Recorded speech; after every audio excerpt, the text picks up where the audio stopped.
All right, guys, it's back-to-back walk-offs. I don't know how many times we're going to be able to say that, but welcome back in. This is Yankees Unloaded, your pretty much everyday podcast for the New York Yankees. I'm Jake Ellenbogen. He is Gary Sheffield Jr.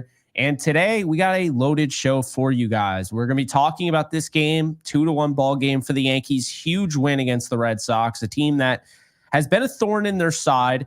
They now move up to 2 games on the Orioles in the AL East lead. And in addition to that, on top of the game, we're going to be talking about the postseason roster, focusing solely on the hitters on the postseason roster. We got plenty of stuff to talk about there. We'll be talking about Anthony Volpe. We'll be talking about Gleyber Torres. We'll be talking about potential of Oswaldo Cabrera maybe getting in on the lineup in the postseason. We have a great mailbag that also is going to start a conversation on Gerrit Cole. Fun episode. Before we dive into that, just want to let you guys know you can hit the like button. Also, be sure to subscribe and hit the bell icon. You'll never miss a video. And also, you're going to want to check out our Discord server. It's totally free. Link is in the description and the comment section below, as well as a link to become a member on our channel to have access to exclusive perks, including the mailbag segment. And in addition to that, last thing, so I don't forget, podcast audio. If you guys want this in just audio format, you like audio only, we have that now on all audio platforms. So be sure to subscribe. And to be honest with you, even if you don't like audio and you're a huge fan of the show on just YouTube, subscribe anyway. It really does help us out. But Gary, heck of a win, needed to happen. And the game was not pretty up until Soto hit that one. So what are you thinking after this game? I'm thinking I should get CPR certified so I can revive this offense. What has happened? I don't know. This is a team that statistically is the second best offense in Major League Baseball, and we have been terrible, awful. And I don't want to take the steam away from a great win because we needed this win. And also the style of how we won the game. You go into extra innings, right? And you win a ball game. First of all, back-to-back games, the Yankees win an extra innings. We don't do that, right? Like that's Yankees just lose games. When you see this, in large part of what we do at the back end of our bullpen, obviously Holmes was pretty good at the end of that game. You mentioned Hamilton just before we went live. He was really good, right? Out for blood. Oh yeah. I mean, he went out and got 5 outs. That's all you can ask for. Nestor Cortez was brilliant today. So our pitching, I don't want to say it's back, but we're very clearly getting high output. And given what happened to Nestor Cortez going out there in that double-barreled action the last time he pitched, he's probably pitching in this game thinking, I'm out to get my starter's role. I'm out to prove that I'm not just some slacker 5-starter, the way that people are talking about Stroman and myself and all these other guys, right? And who's going to go to the bullpen, right? Who's going to come out as an opener? Nestor Cortez is trying to solidify himself as a guy that can pitch in October. I'm sure he wants to do that, and why wouldn't he, right? He has the right to have that competitive nature, and that's a good thing for this team. But as far as I'm concerned, I have no clue what this offense is doing. There are numerous guys. We were 1 for 6 with runners in scoring position today. We left 10 on base. It's interesting to see this because it almost felt like there was no rhyme or reason, right? You just kind of looked up and said, oh yeah, Stanton's 1 for his last 25. Judge isn't hitting any home runs, right? Soto's fouling balls off his leg and then inexplicably hits a home run out of nowhere yesterday, saving the game, right? So this offense is just, it feels like it's like 2022 again, right? It feels like it's 2022. But again, what I've always mentioned is stylistically, how did you win the game? Did you grind it out or were you just waiting for homers? The Yankees, in my opinion, had some real grinder at bats at the end of that game. And thankfully, we had players who could make adjustments because Juan Soto came up huge. We needed it. Absolutely. Juan Soto, big time hit. I mean, I didn't get a chance to text you this, but I absolutely would have intentionally walked Tyler O'Neill the inning before. And then he hits a double without, as they said, it looked like he was barely even swinging and the thing just traveled. The dude is jacked. I mean, he doesn't look like a baseball player in any way. No. So I actually would have intentionally walked him. I feel like, I mean, he's the one that had the walk-off against the Orioles yesterday. So right. I'm not really trying to give him an opportunity. Let's start off with Cortez here. Missed 19 swing and misses Yeah. 19. That's more than I've seen any of the Yankee games in the last 7 days, because I've been looking every single time on Savant. That's more than Heel. That's more than Lugo. That's more than Reagan's. I mean, 19 is insane. 8 is also insane. That was Ian Hamilton. He was second on the day with 8. Criswell, who started on the other side, had 6. Clay Holmes had 3 in 6 pitches. So he's missing bats. He looked really good in that outing, albeit really, quick. But fun fact, Jason Dominguez, highest exit velocity today at 108.5 of the day. Gleyber's second, 108.1. That ground ball single was the hardest ball we hit the whole day. That was the hardest ball anybody hit in this game. So I'll be honest with you. When I was looking at this game, it's a little frustrating to feel like they're coming to a grinding halt on the offensive side. And it's like, I haven't been able to find the meme ever since. But those sliders, when like you hit the button and it just like moves it on like a, like an iOS app, you hit it, you slide it over. Yeah. And it like turns it on. Have you seen that meme when it's like the Yankees and it's like sliding pitching and then batting gets canceled out, or sliding fielding and then pitching gets canceled out? It's like they can never have all three. Be going. Yeah, nothing can ever be going at the same time. No. Nestor Cortes, by the way, his last 7 games pitched, his ERA is 3.03. So for those of you wondering, what type of pitcher were we going to get? Because I mentioned this before. When he gets to feels like his career cap, like every year he gets to 140 innings, he just falls off a cliff. Yeah. He's kind of done the opposite here. We don't know why or how, but it's exactly what's happened before our eyes. We're not even going to try and figure out why this is occurring. No. All we know is that if you've pitched 38 2/3 innings, your last 7 games on the mound, and your ERA is 3.03, you've struck out 34 guys, you've walked 8, his whip is 1.01. He's not giving up traffic. And this is a guy, a lot of people have talked about spin rate, location. Should he ditch the cutter? He keeps giving up homers. Nestor Cortes has honed in his craft and what he's trying to do. And at the very least, you can look at a lot of pitchers the Yankees have at the back end of this bullpen, and you can say they can step aside. Would you guys rather have Marcus Stroman starting a game tomorrow in a big game as opposed to Nestor Cortes? Absolutely. I wouldn't. To be honest with you, I'm going to be completely honest. I know he probably has more talent. We got it. Do I trust Nestor Cortes? If the postseason started today, would I rather have Nestor Cortes on the mound or Carlos Rodon? I knew you were going to say this. I would choose Cortes. I personally am choosing Nestor Cortes, and that may be perceived as silly. I'm okay with living with people feeling that way about me. I am, because this guy is around the zone. He's not going to be walking guys all over the place. Like, yeah, I did a couple walks today, but this is a pitcher in general that knows. Yeah, they're all over the plate. You'll see, right? You'll see Rodon walk 3 or 4 guys, and he'll just throw a ball over a guy's head. Yeah. Right? I mean, it's not close to the zone. And then the next start, he'll be electric. Nestor Cortes seems to have a better baseline for what I'm looking for right now. And I think if I had a postseason game tomorrow, a game 3 of the American League Championship Series, I think I'd rather go with this guy right now. Yeah, it's really interesting. And it kind of goes back to, he got a lot of flack for throwing Nestor out there as like, because he was essentially the ace, as Nestor brought up in his, and Boone got a lot of flack for that. But I kind of see why he did that. He's the most likely, because when you talk about just all the variables that go into a start, you want to have a guy that's near the zone. Like, I don't want a guy where, like, at least if you have an umpire that's going to give you the benefit of the doubt, like, oh yeah, he's a pitcher-friendly umpire, then I want Nestor Cortes on the mound for that, because I'm going to steal some strikes. Gerrit Cole, I'm going to steal some strikes. Rodon, I'm not stealing anything, because you could be this pitcher-friendly all you want, but you're not calling anything up here. So I totally understand that. I agree, actually. And I was thinking about that throughout the game. I'm like, is Nestor's getting more confident too? And you think people are going to agree with us, by the way? I think it's going to be a 50-50 mix. I think people do like Nestor Cortes. We were hard on him when he was going through that rough patch, but the reality is I think he had a Gleyber Torres moment. I think when he was put in that bullpen role, the double barrel, I think he is going to pitch like out of his mind. I really believe that. I think we saw a different guy today, truthfully. He's more of like himself. He's consistent.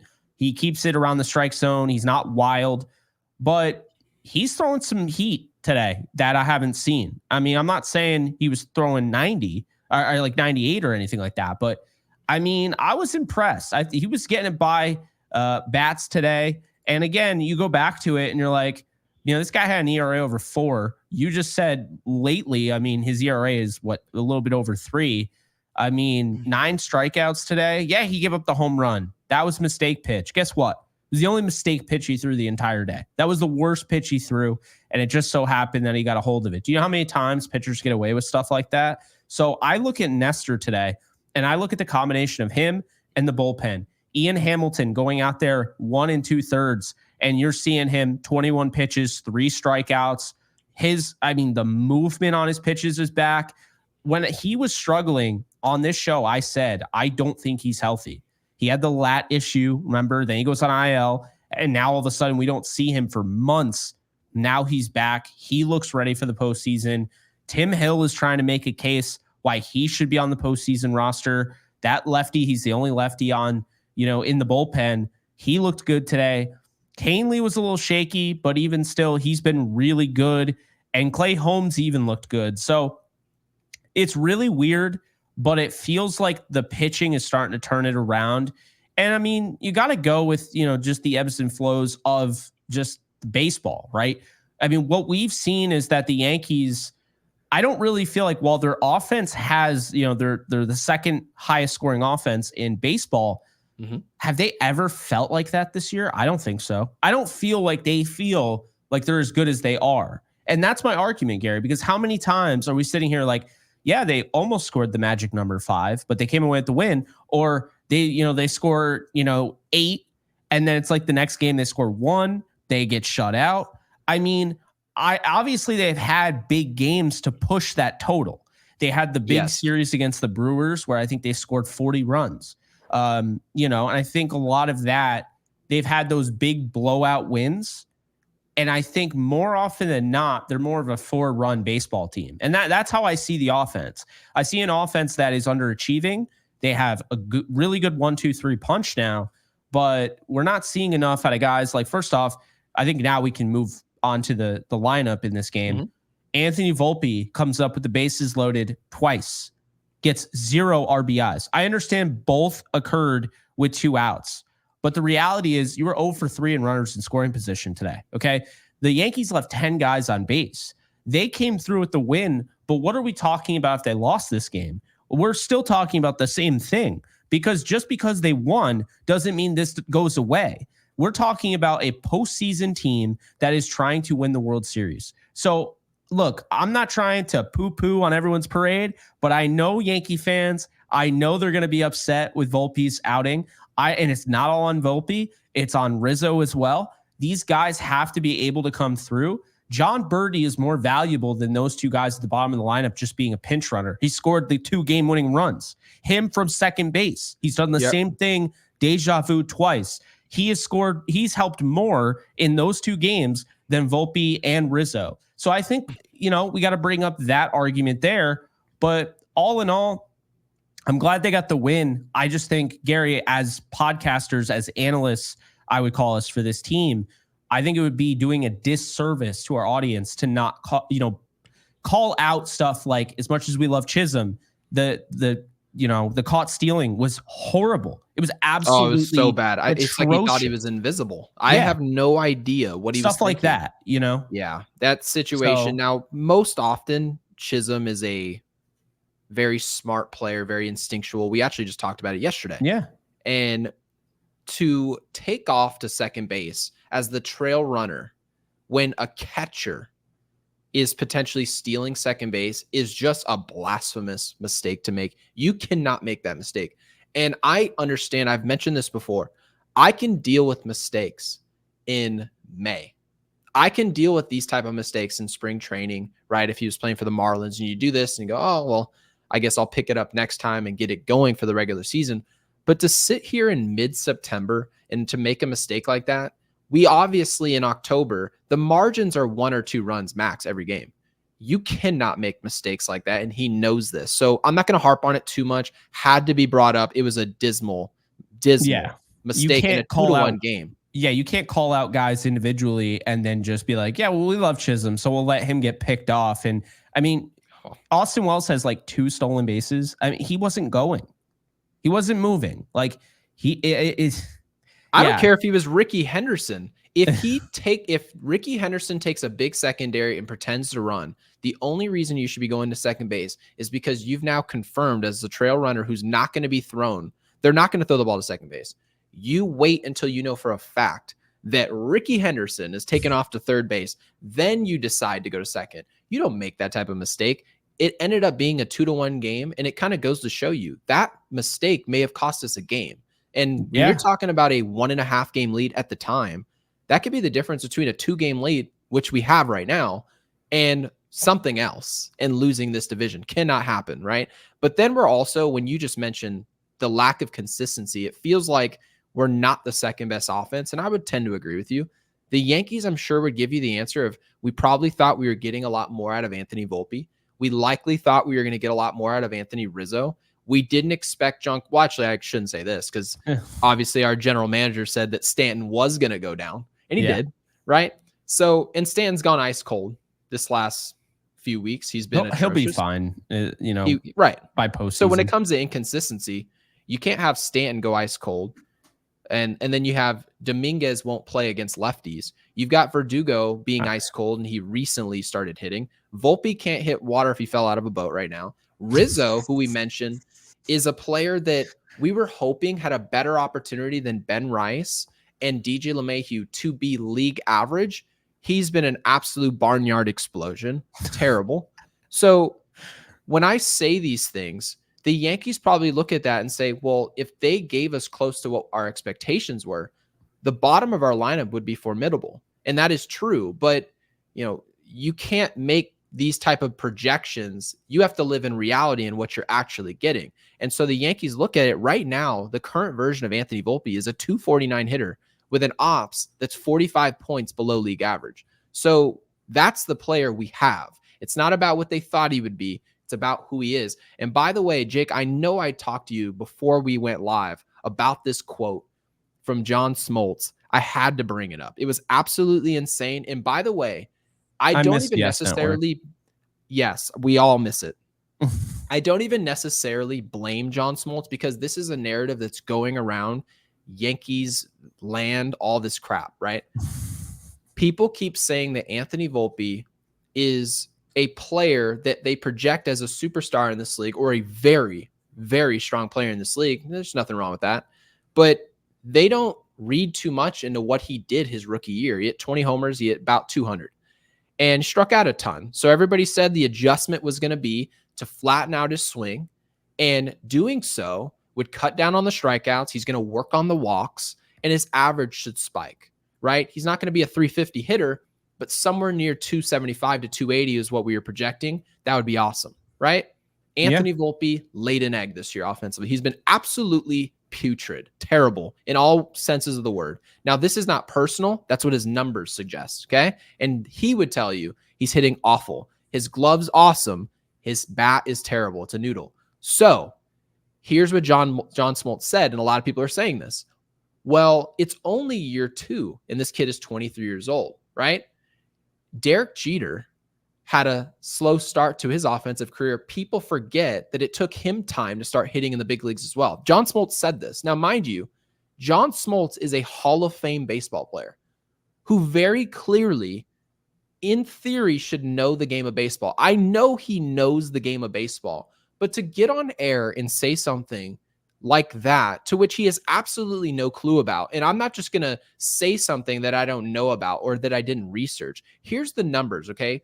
Absent of opinion, Derek Jeter in his rookie season, he hit 250. Now, you're probably wondering, 250, that's what Volpe's doing right now. No, here's the context. Derek Jeter played 15 games. 1-5. 15. Not a lot of games, right? He had 51 plate appearances, hit 250. Do you know what Derek Jeter hit his second year in 654 plate appearances? He hit 314.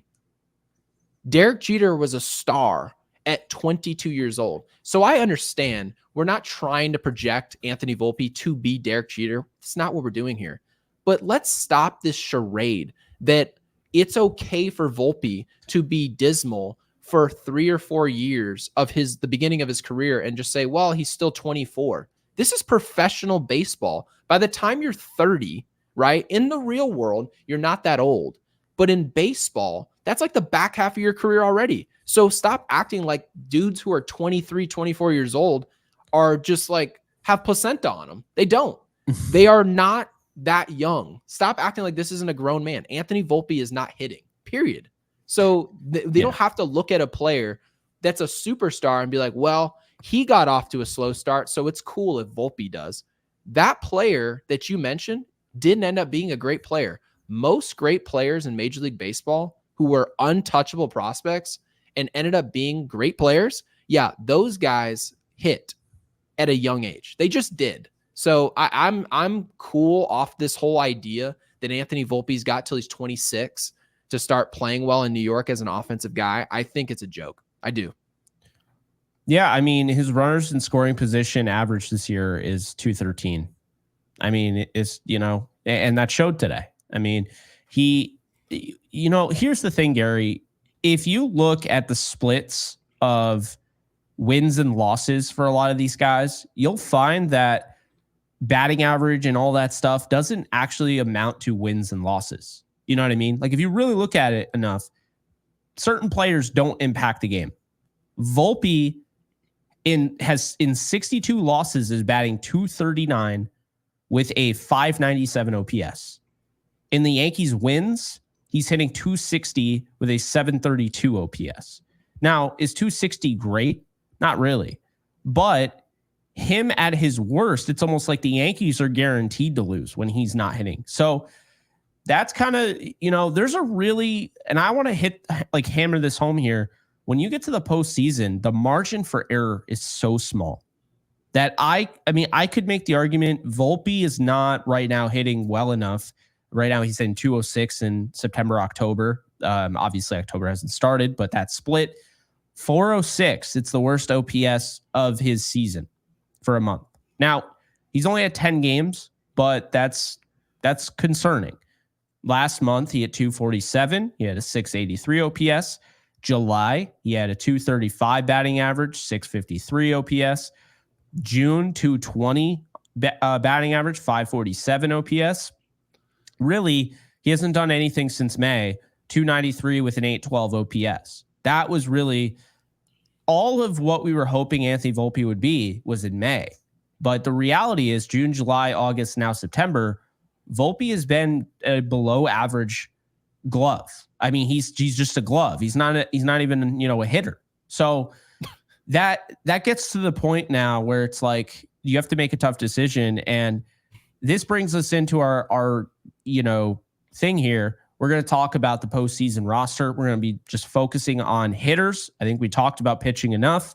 We're going to focus on hitters right now. Mm-hmm. So Gary and I have our 13. We have the same, except they're two different ones. So you and I both have Austin Wells and Jose Trevino. Those guys are locked in. Wells should win Rookie of the Year, and Jose Trevino is a veteran catcher who they're going to want backing him up. I have no issue with that, by the way. I know some people don't like Trevino. Personally, I think he's a good backup. Then first base, you have just Oswaldo Cabrera. I have Anthony Rizzo and Cabrera. So that's where we differ. Yep. I want to give you the floor here. Why did you keep Anthony Rizzo, the veteran, all of that? Why did you keep him off your roster? Do you think the Yankees could do that? Is that just you? Where are you on that? I would say it's relatively unlikely. Okay. Mm-hmm. And the reason I would say it's unlikely is I think if the Yankees were actually thinking the way I'm thinking, I believe Cabrera would be at first base currently, right? Giving an opportunity for somebody with a bat to go hit at first base. So my whole idea here is that the Yankees don't love Jason Dominguez in left field. Now, that doesn't mean he's not going to play left field every day. It's not what that means. But what it does mean is if the Yankees are nursing a big lead in a game and they want a defensive replacement out in left field, I personally would rather have Verdugo just go out there and be a glove. Go out there and be a glove. That's what I need you to do. You played left field all year. You did it fine. Go out there and play left field, right? Then I put Trent Grisham in the spot of Anthony Rizzo. Now, neither player hits, okay? Trent Grisham's not taking any big at-bats or any at all in the postseason, not one. So, having said that, he is a defensive replacement. That's what he is. So I just have two essentially defensive replacements. Verdugo's a guy who probably can pick up a bat depending on how he's playing and finishing through September. But I just don't, right now, I don't want to see Rizzo at the plate. So if Rizzo turns this around, he's got time. He's got a few weeks. And he can show, all right, here's my gloves improved. I'm showing you league average offensive, pedigree. Okay, great. Then you can be at first base. But if it continues to be this, which he doesn't have much time, we're talking about 15 or 16 games, well, I'm not going to just throw you on at first base because we're paying you money. That's just not something I'm interested in doing. Maybe other people are fine doing that. I can't do it. No, I get that. I think that's fair. I like the way you explain that. I'm definitely souring on Rizzo. I think, kind of the hope was that he'd be league average. I think that we established that. I wasn't gassing him up as anything more than that. The hope was also, in addition to that, the power. I thought he'd have a little bit more power. He has not hit a home run yet. So I guess really, here's what I'm going to say. 13 games in June, he hit 104 with a 373 OPS. Okay. In September, he's had now 11 games. He's hitting 188 with a 507 OPS. I'm not overly impressed with what I've seen out of Rizzo. What Rizzo does is he gets pelted and he gets on base walking. That's what happens with Rizzo. He's not really doing anything with the bat. He looked good, in Chicago. I think a lot of that was just he's playing with emotion in Chicago. Wouldn't be surprised if he doesn't hit well again the rest of the year. Now, when it comes to Cabrera, I just don't know why the guy doesn't play. And I mean, if you go back to our old, episodes early on in the season, to be fair to us, we were questioning this at the beginning of the year because Cabrera was on fire and they were playing birdie over him. And well, DJ LeMahieu actually returned and they just acted like Oswaldo Cabrera was chopped liver. It's exactly what happened. Even before DJ LeMahieu, they were playing birdie over him. And we like birdie. We like birdie a lot. But I just can't help but think Cabrera's he's probably the most wasted player on this team. If I'm being honest with you, that's the one player that I'm just like, they do not get the value out of him that they should. Now, OPS, he's only hitting 664. His on base is 296. He's 246 batting average. But when I look at Cabrera, I feel like he just comes through. In tough spots, he's the guy I want to rely on. And it's weird because I look at his high leverage, his workload or whatever, and he hasn't been that great. 143 batting average, 425 OPS, horrible. But medium leverage, he's 289 hitter. He has a 770 OPS. He's got a 337 Is Volpe a better base. hitter than Oswaldo Cabrera? Absolutely not. I would go as far as to say if Oswaldo Cabrera played the whole year, he's a 280 hitter. I really believe that. I think he's a 280 capable hitter. And the fact, I always say it every time, Gary, he's got a 1.3 WAR. So he's got a positive wins above replacement, despite the fact he's always asked to just keep himself hot while he's on a cold bench.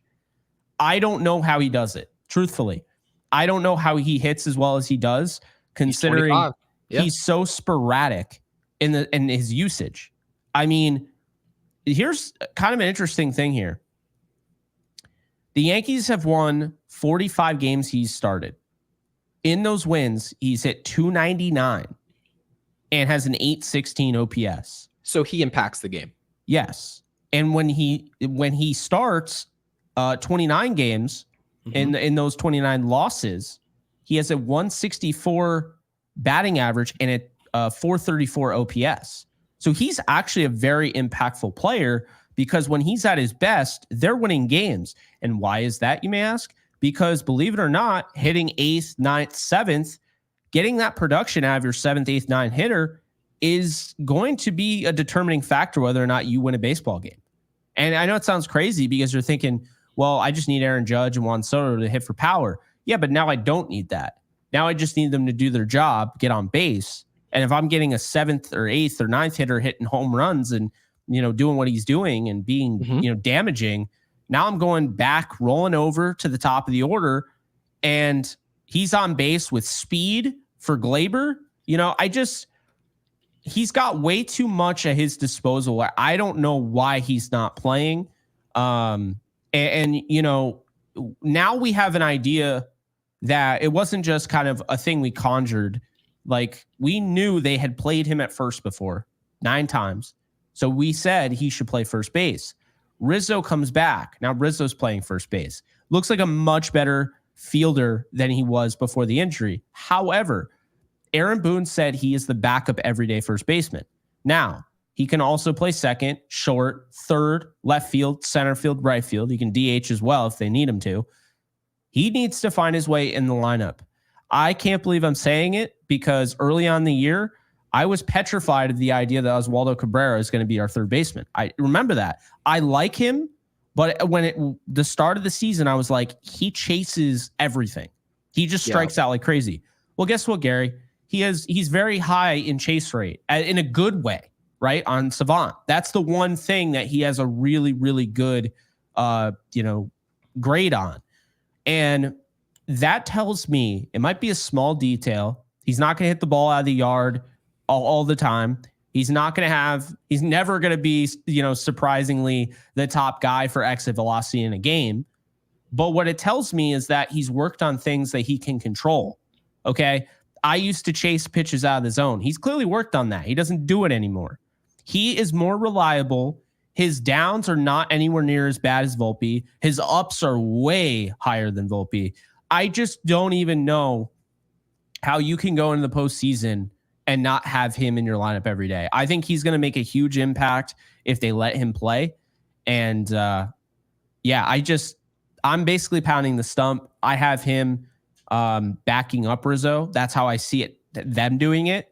But your way, I truly believe I would take your way over their way easily. Well, some people are being brash as well. And I think it's okay to have this opinion, but you also have to remember that the Yankees, if you give a brash opinion, the Yankees aren't going to go with something that, that's going to rock the boat. And I'll tell you the move that everyone keeps bringing up to me is that Cabrera is a better hitter than Anthony Volpe at this stage of his career. You can maybe try and chalk that up to the fact that Cabrera is 2 years older than him, if that's what you're into. But Oswaldo Cabrera right now, he's not just slapping singles, okay? He has 8 home runs in not an entire season of baseball the way that Anthony Volpe's played, in 277 at-bats, okay? So you can double those at-bats. You can already project Cabrera as a player. We had this exact same conversation with Austin Wells. We said if you just double his at-bats, he's going to start hitting even better. Austin Wells doubled his at-bats. He started hitting even better, right? So this player that you project to be a better player if he plays every day, well, some people have said, why don't we just put Cabrera at shortstop? Is he that bad at shortstop where you can't take the offensive upgrade? And to which I say, yes, it is a big upgrade offensively, but the Yankees and Aaron Boone has specifically said, and I can't necessarily disagree with this.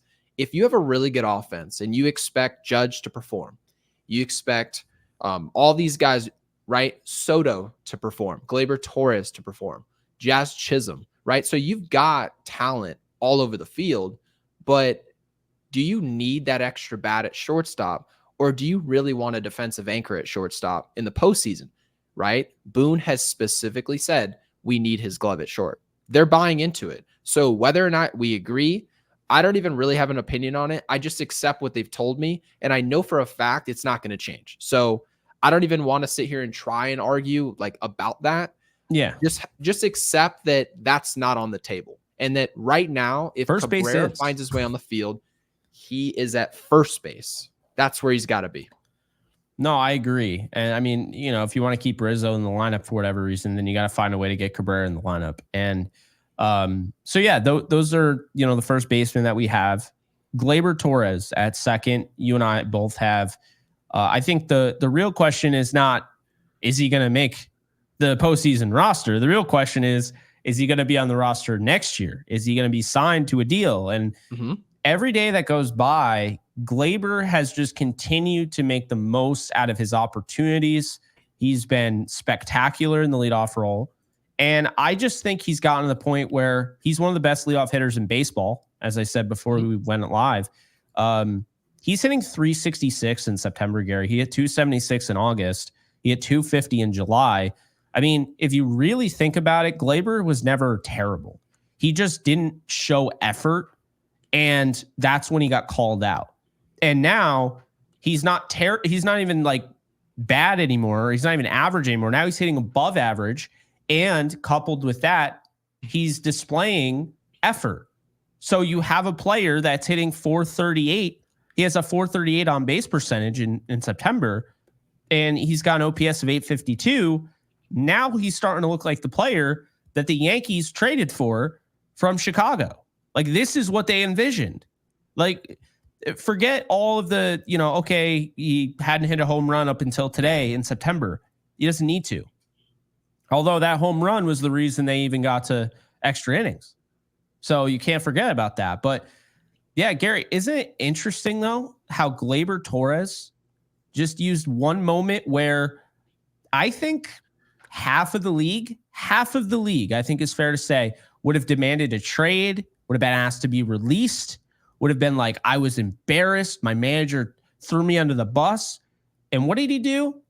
This is a guy who people have said lacks maturity, right? That's something that has been said before.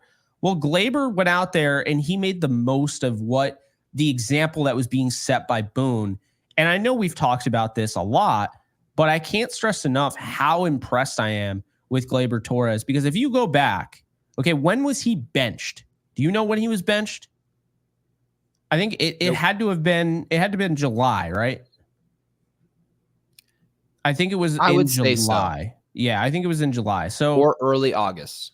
It was in July. So July 9th is when he came back from his benching. That's what it looks like.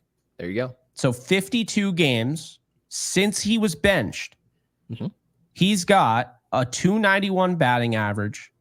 He's got a 374 on base percentage, a 762 OPS, which is totally fine. His batting average with balls in play is 342. Like, yeah, I think this is evidence of quality leadership because people need to remember Gleyber Torres. I know you mentioned that you didn't think he was awful at any point. I thought he was terrible. But let me say this. When you have proper leadership, you can get into a player's ear and just explain this very simple concept. You're in a contract year. We're in a win now year. People are only going to remember what you do at the end. You may be hitting 220. You may be hitting 205. It's July, right? You may be awful right now. People are only going to remember what you do at the very end. That's just the way that this goes. So Gleyber Torres, since the benching, has hustled. He's still made errors, right? That's part of who he is. He's going to make errors. He's going to miss some really key defensive plays, and that's not part of his strength, right? You have to know this. But his bat to hit 290 since the benching, right? Above 290. He's not trying to drive the ball. He's trying to provide what this team needs, which is a player that gets on base in position as a leadoff hitter. He doesn't have to slug. He doesn't have to hit leadoff homers. He hit a homer today, but he knows he doesn't have to. So given what the Yankees need, what they were asking from him is very simple. Just go up there, see a bunch of pitches, hit some singles. Obviously, you got some pop, hit some gaps. And if you can do that, well, people are going to remember you as a player that helped the Yankees potentially go deep into the postseason. That's what we're going to remember. And you know who's most importantly going to remember that?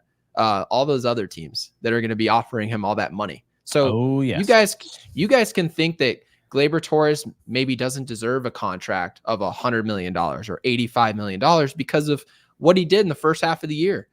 And, a lot of teams in baseball would take a player who turned it on inexplicably in the second half, was really good last year, was good the year before that. There are a lot of teams who would pay for that. There's a reason that we have him as our second baseman in the postseason. So, yeah, Brian Cashman decided to put the eggs into this basket. We just got to figure out what we're getting out of Gleyber. We're not going to trade him to Miami. We're not going to trade him anywhere else. We're not going to get an arm for him. They left him on the field in hopes that this would happen. And thankfully it did. He just got to finish now. Yeah. And by the way, in wins for the Yankees, 81 to be exact, Gleyber's batting 263 with a 333 on base percentage. In losses, he's batting 230 with a 319 on base percentage. So he's still getting on base, but obviously the batting average is definitely lower there. This is a guy that Spotrac has as a calculated market value of 3 years, $21 million.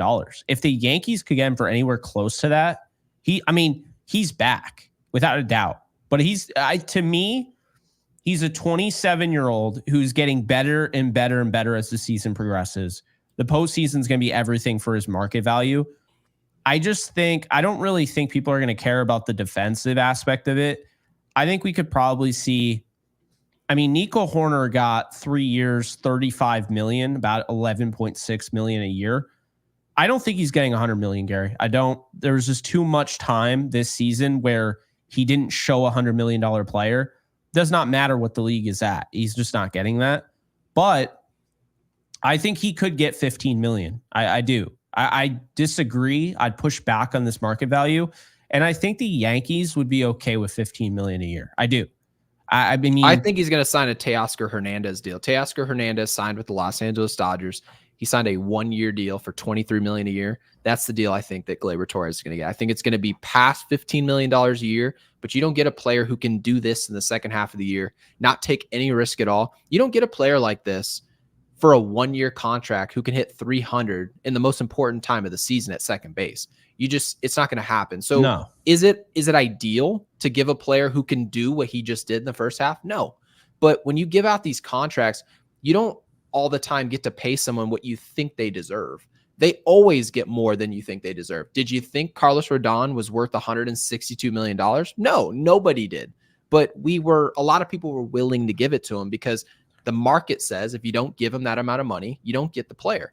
So yeah, that's what I think. I think there are a lot of players. Seattle is one of those teams where they can't hit water if they fell out of a boat. Well, if that's the case, you wouldn't throw $20 million at a player.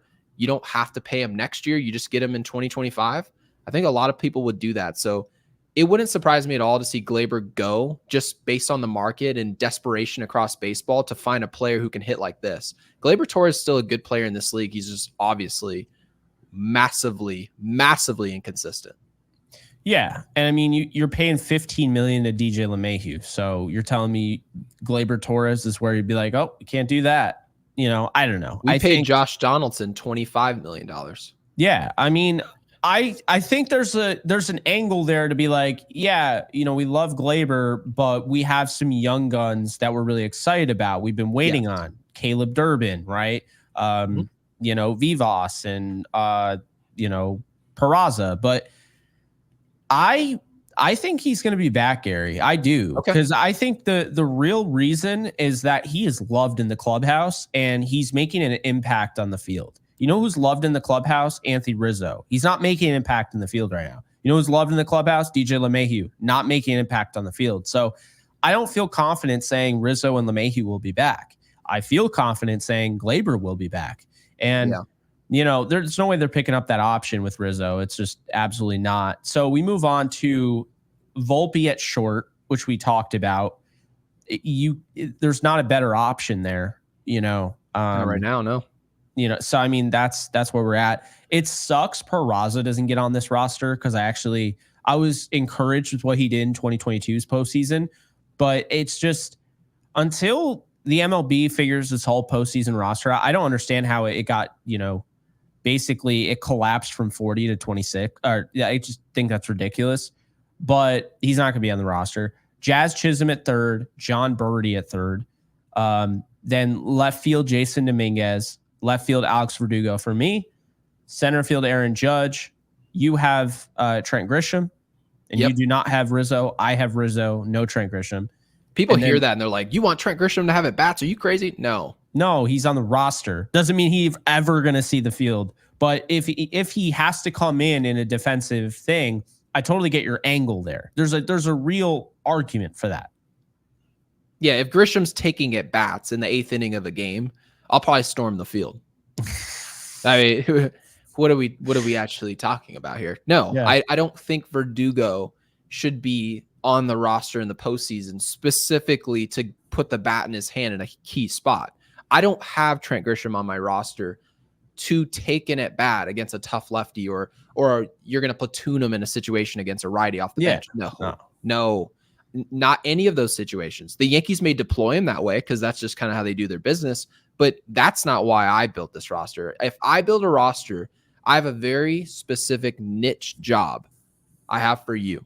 And that job for Trent Grisham is to go catch a fly ball and throw it to the ball boy. That is it. You have no other role. And that's okay, right? Jerry Harrison Jr. was on our last World Series team. You think Jerry Harrison Jr. was going to come up in a key spot with a man on second and third? No. Now Trent Grisham is going to be the next Raleigh Banez. I can already see it. If Trent Grisham hits a big homer in the postseason, I'll probably get a tattoo. There's no way. There is no way. You know what's going to be funny? When they're playing at Chase Field in the World Series, because I think that's actually realistic, and you're going to be there, and Trent Grisham comes out in the 7th inning, and you actually rush the field. Be like, like and subscribe, Yankees Unloaded, while you're getting taken out by the cops. I'll have an unloaded tattoo on my chest with Verdugo on my back tattooed. Oh my God. Verdugo and Grisham. Oh my God. But yeah, I could, by the way, I'm starting to see that like Yankees Diamondbacks rematch. If the Yankees get to the World Series, I actually think the Diamondbacks could get back. I do. Okay. I really could see it. It is called Chase Field still, right? Yeah, it's Chase Field. Well, it used to be Bank One Ballpark when we lost. So okay, gotcha. Yeah. So yeah, I mean so you and I both have the same except for one different. I think that's what we're gonna get. I don't think LeMahieu makes it. I mean, it sounds to me, and I understand he might have hurt his hip. I'm not saying he didn't hurt his hip, but it sounds to me like they basically took him aside. Like, look, we love you, and we're going to give you a chance to compete in spring training, but you're not yourself. And, you're not what you were in 2023. So we're going to move on. But anything else you want to add to that before we bring up the mailbag and talk about Gerrit Cole? Let's roll with the mailbag because it's good. I really like this. So Juan Soto, very, very active in the mailbag community. Hey, Gary and Jake. Hey, Juan. Do you think Cole will opt out of his contract clause so that the Yankees add another year to his contract, or do the Yankees pivot and they go after Corbin Burnes, who is 29 years old? Now, we like this because this starts a conversation. This is thought-provoking, and maybe people don't realize how thought-provoking it is. Gerrit Cole could absolutely opt out of his contract clause. Absolutely. He is capable of doing it. It's in the contract. I mean, if he wanted to make more, and Gary, you look at who's in the market, he mentioned one of them, and you have Blake Snell, but after those two, who the hell else is out there that you'd be willing to throw money at? So Cole would be doing it to put some pressure on the Yankees to get a little bit more money. That's what he would be doing. Now, if he doesn't opt out, and he might not because of the injuries this year, a team might balk at the idea of paying a 34-year-old who, went through what he went through this year. And so he's like, you know what? $36 million is still really good. I'm just going to stick with it. But he's basically saying, or asking, if he opts out, would the Yankees pivot as in, bye-bye, Gerrit, and play hardball and go after Corbin Burnes? Now, who's the younger player? Yes, he's 29. Okay. Yep. Gary, I'm going to pitch this over to you, but first I want to say Corbin Burnes, the reason we talk about guys like this, and potentially Blake Snell even, I mean, maybe we're talking about this offseason going after Blake Snell, right? I mean, I wouldn't be against it. We wanted him at the deadline. My thing here, Gary, is that I think it's very real to be like, look, the Yankees are the Yankees. There should be no either or. You're not getting Corbin Burnes as a replacement for anybody. I mean, unless you maybe Rodon, but you're not getting him as a replacement you're adding on. You're getting more. This is if they go out and get Corbin Burns, this is a 2009. I'm getting CC Sabathia and AJ Burnett. Yeah. I'm not signing AJ Burnett and letting CC walk. That's not what's happening here. I'm getting to be both clear, Burns is a better pitcher than Burnett, yes. But your point remains is that this is a duo you're trying to set up. You're Absolutely. Not this is like the Miami Heat going, yeah, we just signed LeBron James to pair him with the Miami Heat. Oh, we got rid of Dwayne Wade. I know. What? Now it's like, what? What are you talking about? The whole idea of the Yankees looking at a free agent, a big time starter, right? And Corbin Burns was actually the guy I had circled. Go get that guy. Everyone's wondering where the Yankees are getting outs from. Well, isn't a guy who habitually throws over 200 innings a year? Isn't that guy probably the most qualified guy you're looking for? He's in his 20s. They didn't do that. Now, that's okay. We pivot and we move on to something else. But now that he's a free agent, the question is, if Gerrit Cole does opt out, do the Yankees pivot and say, okay, well, we're off of that contract from a guy who's in his mid-30s, and then we replace him with a younger player? The problem there is we saw where the Yankees go when Gerrit Cole's an ace. They needed more still. Yeah. So we need to now realize that the Yankees have FU money.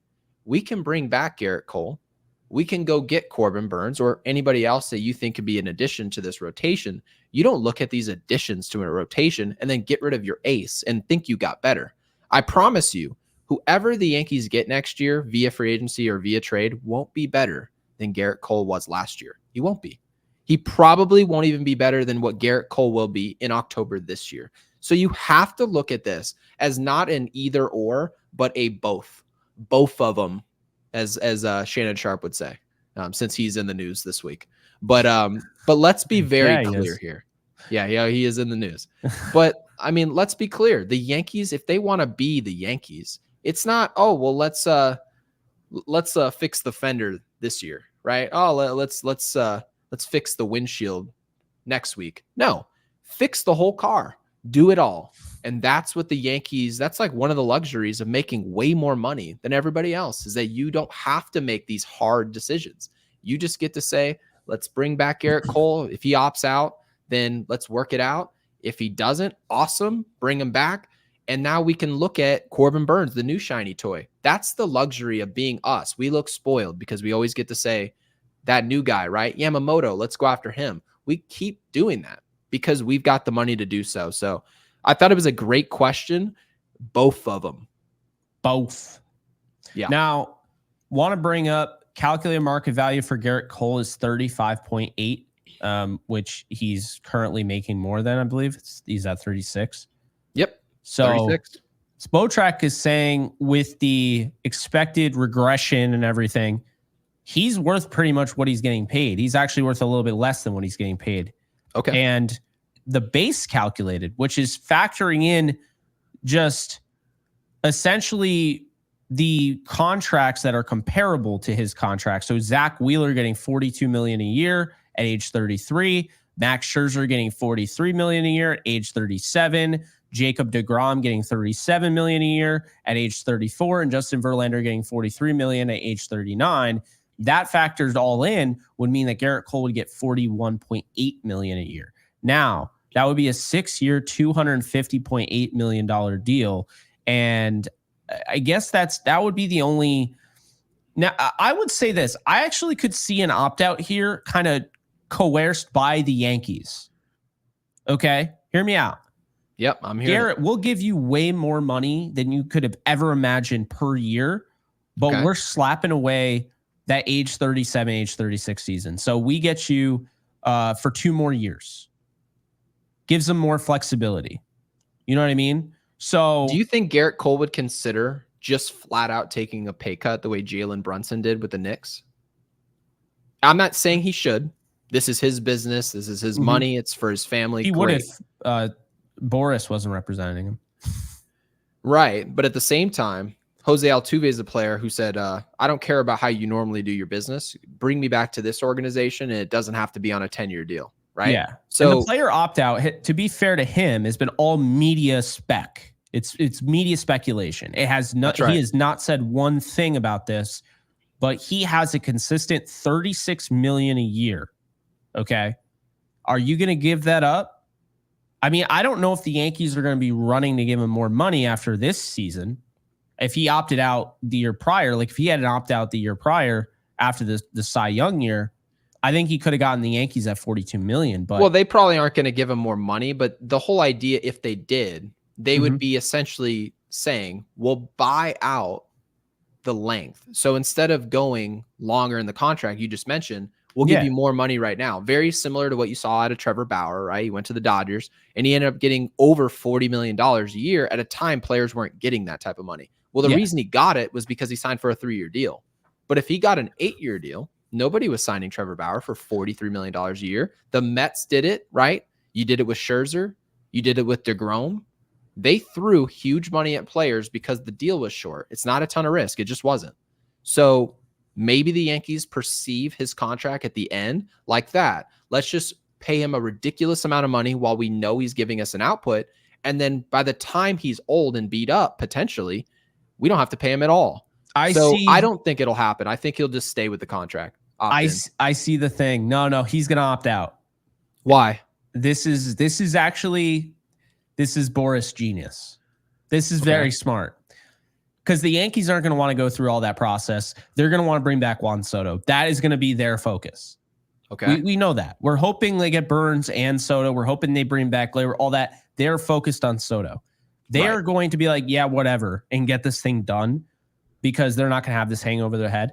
Gerrit Cole's going to opt out. But Gerrit Cole's going to opt out because if exercised, right, the team can avoid the opt-out decision by adding a 10th year in 2029 at $36 million. Oh, yeah, we knew this. Yeah. So that's what's going to happen. I totally blanked on that, but I looked it up and I was just like, yeah, I remember talking about this early on in the year. They're going to add another year. So Gerrit Cole, if anything, it might be better for the Yankees getting him at that value. If you really think about it, Gerrit Cole this is actually kind of helping the Yankees because what did I just say? I mean, I listed off pitchers similar to his contract, like 3 of those 4 pitchers that are considered similar deals. They have over $40 million a year. Gerrit Cole is saving the Yankees money if they do that. And he's locking himself in where if he's still the same guy at age 38, the Yankees have a legitimate deal there, getting another year at $36 million because it's based on right now. And if they do that, there's no language here in the contract that can be really changed. I mean, you could always renegotiate, but he's locked in, Gary. I actually don't think this is anywhere near bad. I don't think he opts out. I don't think the Yankees, I mean, none of it was bad. He wasn't going to go anywhere. He's a huge Yankees fan. He obviously wanted to be here. So he was always going to be here. And honestly, even if he pumped out an extra $6 million a year, pumped it up to, yes, he's worth it. But at the same time, who really gives a poot? It's the New York Yankees. They can afford it. That's like where we are right now in this situation. It's very clear. The Yankees can just afford it. And Rizzo's coming off the books. Clay Holmes is coming off the books, right? There are a lot of guys coming off the books with this team. Okay. I mean, obviously you got Nestor reaching his last year of arbitration. By the way, Nestor Cortez is going to cost a pretty penny after this year because his ERA is south of 4. I don't think people realize this. His ERA is south of 4 and he ends up pitching 180 innings. That's going to cost a lot of money. Which is crazy to say because Nestor Cortez, you don't look at him and think, oh, $20 million pitcher. But guys like James Paxton and they're players in baseball. He just retired or announced he was going to retire. Right. There are pitchers in baseball that have thrown up much worse numbers and gotten $20+ million. It just happens. So we're in a situation now where the Yankees are going to have to spend a lot of money this year. At this offseason, it's going to be a lot of dough. But guess what, Jake? We don't make all this money so we can just, throw a pity party and try to save money. That's just not how this is. This is not Moneyball. We're not trying to go to Sacramento and then to Vegas. No, none of that stuff. This is a team that sells $30 chicken tenders and people who aren't Yankees fans are circling around in the, looking at jerseys and putting names on the back of their jersey and leaving, never coming back. It's a billion-dollar corporation, right? So we make a lot of money here. There obviously are great fans in the midst of all of that, But as far as I'm concerned, when it comes to Gerrit Cole's contract, what happens with Burns this offseason, right? Murakami, all these different Sasaki, to hell with it, man. Just fill out a roster. Clearly their budget, I guess, is $300 million. Go get some great players, man. Do it. Well, I mean, the good thing is they're going to have about 200 million payroll after, the dust settles and we're in the off season, and it's going to be a fun off season. So guys, we're still going to be recording and podcasting throughout the off season. We got a lot of stuff planned for you. So definitely don't go anywhere. But yeah, Gary, I mean, like, I'll be honest, like, I'm not at all concerned, when it comes to all this stuff. I'm not. I think the Yankees will figure it out. I mean, the last thing I'll say is when it comes to, you ever see those social media graphics where it's like you get $15 and in each row you pick, no, the Yankees should just be buying all of them. Like, there's no like, oh, I have to settle for the $2. No, how about just buy them all? Like, I mean, I'm not saying you have to spend $500 million, but at some point or another, spend better. And 300 million, you'll see how well that 300 million can go, so those are my thoughts on that. Love that this was brought up. I still think Burns should be a target. I think they should be trying to position themselves where, Burns is 29. That was how old Gerrit Cole was when he signed this deal. Right. So I think they should be setting themselves up to kind of put themselves in a position where at the end of Cole's deal, Burns is 34, right? That's what I would do. I would want another guy waiting in the wings to be that ace. And Burns will probably surpass him, at some point. Cole will get up there in age and Burns will probably... But, I mean, looking at Gerrit Cole when he was traded from Pittsburgh to Houston, Houston gave up Joe Musgrove, Michael Feliz, Colin Moran, and Jason Martin. I only know of Joe Musgrove out of those guys. So, hindsight's 2020. Maybe they should have made the trade for Burns. We'll find out at some point. But now they can not only go out and sign him, but you sign him and weaken your rival. I just think it's a no-brainer. Yeah, it reminds me of what we did with Gerrit Cole. We were like, we're going to win the World Series. We just took Gerrit Cole away from Houston. They don't stand a chance, and we just didn't even beat them. No, that was tough. Depressing. By the way, is it my responsibility today to do the movie, or is it yours? It is yours because I did. Good. Wait, I've been Googling. I think it is. Right? I did the Dark Knight, so I thought. Yeah, I did X-Men First Class. Perfect. So it's my turn. Got to give shout outs to our members. Go ahead, and then I'll pump out this movie because I'm excited about it. It's from 2009. Shout outs to our field level members: Juan Soto, Kid from LI, Carlos Marrero, Jeff J, Ed W, Brian Fuchs, Ryan Hoffman, Rich Squires, Joshua Halleckman, Egyptian Magician, Nick Gomes, Jalen Sestero, JT Roberts, and Mickey G. Whew, I did it. Nice. I tried. That list at some point is going to get too long, and we're going to have to come up with something. I don't know what we're going to do, but probably have it on as our banner, something. Where right.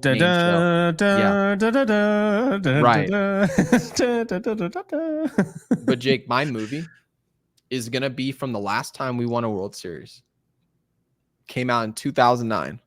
The Hangover. Okay. Hard to believe the original Hangover movie was the last time this organization won a World Series championship. Obviously, I'm not trying to pick on them because it's my favorite team. I'm a fan first, right? Fan before anything else. You're a fan before anything else. And for that to be the case, I picked one of my favorite movies ever that happened to be from the last time we won a World Series. So I think this is the year where it's almost like put up or shut up time. This is the first time the Yankees have to win something. Otherwise, it's like, not that people will be fired, because I don't necessarily believe that's the case, but I think Yankees fans are really going to go from being agitated to snapping. And I think that that's a very different reaction that they've had. There have been fans who are like, well, I don't expect much. I don't know why you guys have expectations. I mean, I'm used to this. Like, we're turning into the Cubs. But it'll be a change. I think people will notice it. So I don't want to find out what that's like. Let's go win. Yeah, haven't the Cubs won the most recent World Series between these two franchises? And it's not close. Yeah, it's not close. Yeah. No, I'm with you on that. I think the Juan Soto thing, going out and getting him, actually put pressure on this team to win a World Series this year. No matter what anyone says, they still have expectations for them to win the World Series. I mean, we can sit here and say we might not believe that, but my expectations are that they need to win the World Series, or they at least need to get there with Juan Soto. I'm tired of hearing the one guaranteed year with Soto. That's not what I mean. When you made that trade to win a World Series. You didn't make that trade to be competitive. You didn't make that trade just to sell memorabilia or, target an audience. You made that trade to go out and get a player who can win a World Series and help you win a World Series, and has already done it. So it's that simple. Put in hangover in the comments section below. Be sure to like, subscribe, and comment. Follow us on our socials. You can see below on the screen. Also, be sure to hit the bell notification. You see it on the subscribe. You'll never miss another video. You'll always get notifications. If you don't want to hit the bell notification, but you want notifications in a different way, you can also check out our Discord. The link is in the description in the comment section below. We are out of here. Until next time, we'll see you guys soon. And like this video.